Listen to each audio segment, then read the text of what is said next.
What are we saying, ladies and gentlemen? Back with another banger. Right now, this is going to be a short one, probably just 10 minutes or so, going through short range and step 2 of knee training. So yesterday we done step 1, which was blood flow, and this is step 2, short range. So how we can start getting the knees stronger. Amazing. So let's get into this. First, shout out to the pioneers. Get my face out of the way because my face is over there.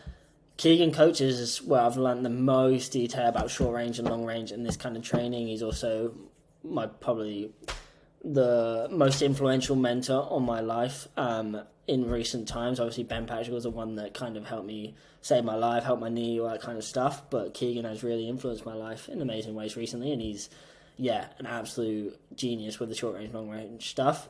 Ben Patrick, and then obviously this kind of stuff got influenced by Charles Poliquin and Louis Simmons. So just shout out to them, because obviously no ideas are new and all your ideas come from somewhere, so got to give them a shout out. Right, first, what is short range? So short range is when the movement is hardest when at the shortened length of joint movement. So for example, if we look at the knees, our knee can fully bend, and when our knee is fully bent, our connective tissue, our muscles are fully lengthened depending on the tension, like the load of tension. For example, like a sissy squat is more stretched, so that's more longer range than something like a split squat where you're still getting that full knee bend, but it doesn't quite have the stretch. Short range would be the top range of motion. So when the knee's pretty much all the way extended. So we got sled, we got step up, and so the short range movements are less intense on the muscle and the joints. There's less inflammation, so with inflammation, we break the muscle down, inflammation comes, and then the body repairs itself and rebuilds bigger.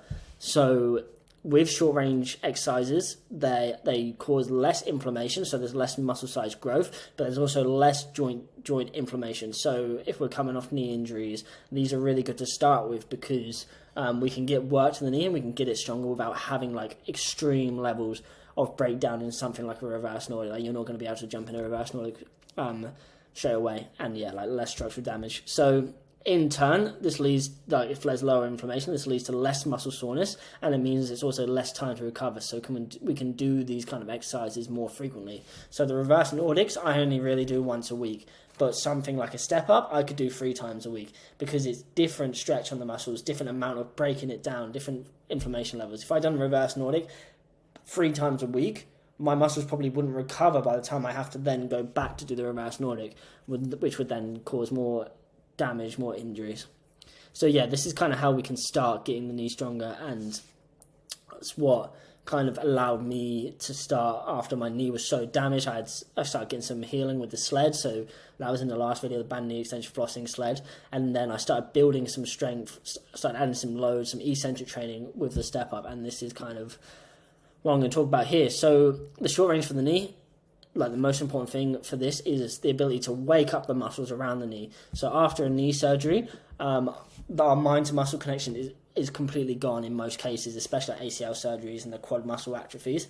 So we need to build that mind muscle connection back and bring some life back into the knee, rejuvenate it, and that's where this short range kind of stuff really helps. It's that neural drive, waking up the brain to be able to fire the muscles again.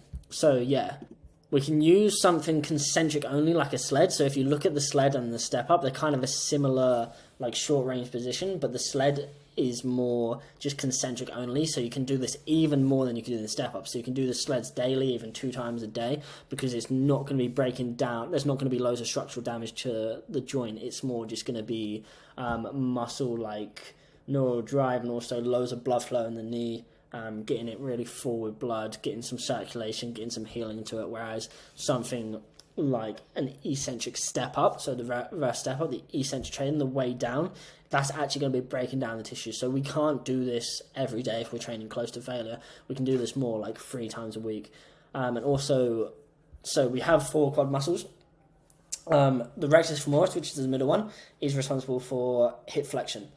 Obviously, it will be kind of incorporated in squats and stuff like that, but in something like leg lifts where you're sitting down like this, or you can do L-sits, depending on where you're at with it. That's also a short range of motion, but for that rectus femoris. And then a long range motion would be something like if you have a cable behind you doing a hip flexor raise or an ATG split squat. That's longer range on the hip flexor. So we're going to be starting with these, getting our mind-to-muscle connection, start getting the activation of the muscles, start building some strength, building some size, adding some load to the step-ups. And this is kind of what that would look like. So I'm giving you a full leg day here, the full blueprint. So 3 times a week, I would do this kind of leg day. So we'd go band and knee extensions first, 3 to 5 minutes, lowest level, getting that quad firing, and then sled, 3 to 5 minutes again, go until we get a quad burn, quad pump, like really training hard. We want to go till this is like a 10 out of 10 quad pump. And you can do this pretty much as soon as you're weight bearing, to be honest with you. And then we've got tib and calf work, so we go tib, KOT calf, which also acts as isometric for the knee, and then another tib, and then an FHL calf. So that's just preparing the areas around the knee, getting some blood flow to the lower leg, making sure that we can actually start to train the knee more directly with like the reverse step up, which we want to go for higher reps at the start. So reverse step ups 3 times 50 with supersets of elephant walks and a variation of the couch stretch.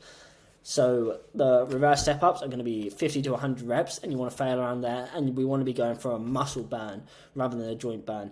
So we can go lower on this. Obviously, the joint dominant move with the step-up because the knee is over the toe. There's a lot of pressure on the knee. But if we do high reps with it, it's going to allow us to build the muscle tissue, build the mind-to-muscle connection, and actually get some fire, get some healing, get some work into the muscles. So failing anywhere between 50 and 100 reps on the single leg, it's going to be a lot of work. It's going to be that mind, okay, let me keep going, but it's beautiful. And then light long range we can add in, so elephant walks and a variation of a couch stretch. We probably won't be able to get into a couch stretch straight away because we might not have too much knee bend.